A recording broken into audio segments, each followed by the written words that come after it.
klase ng pasta, bread and pizza, pastry, street foods, at marami pang iba.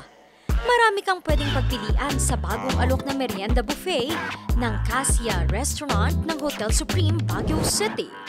Hindi nga ito pinalagpas ng magkakaibigang sina Nanay Len na mula pa sa bayan ng Bugyas sa Benguet. Nag-text sila, tara na't itry yung bagong open na buffet sa Supreme. Maraming pagpipilian, kaya nga tinitingnan namin yung mga gusto namin eh. Ang magkakaibigan namang sina LV, dito na napiling ipagdiwang ang kaarawan ng isa sa kanila.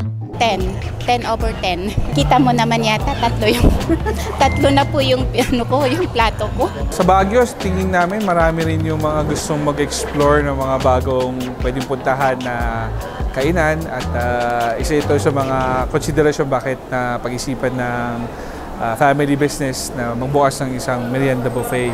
So dito, abot kaya ang presyo, sulit sa mga kakain dito at maraming pwedeng pagpilian din. Bukod sa masasarap na pagkain, ang malawak at maaliwalas na kainan naman ang nagustuhan ni Princess. Very cozy. Tsaka relaxing yung ambient. Alas 2 hanggang alas 5 ng hapon nagbubukas ang naturang merienda buffet. Pero iniaalok din naman ito ng Hotel Supreme para sa mga nagsasagawa ng events. Marami tayong halls or event places na pwedeng paghandaan ng kasal, ng birthday party, ng mga corporate events, seminars at conventions. So yung mga halls natin dito, meron tayong capacity na pang 20 na tao, 50 na tao. Meron din tayo yung para sa 1,000 o kaya 2,000 tao. Bukod sa merienda buffet, alok din nila ang breakfast buffet na nagsisimula naman ng alas 7 ng umaga. Kaya't ano pang hinihintay nyo?